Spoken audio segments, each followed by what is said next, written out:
Kenny says, what is the best fuel for a CT525 and what ignition timing? Fuel wise, I mean, I'm still partial to, we've run like my son's car on E85 and we had a couple of issues with that. Don't put that damn camera on me. I hate that shit. I love it. I'll answer the question normally. Where the fuck was I?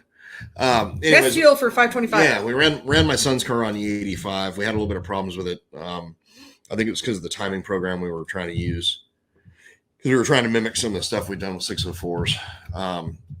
But to me, I mean, the CHP, honestly, I think it runs better than E85 on those 525s.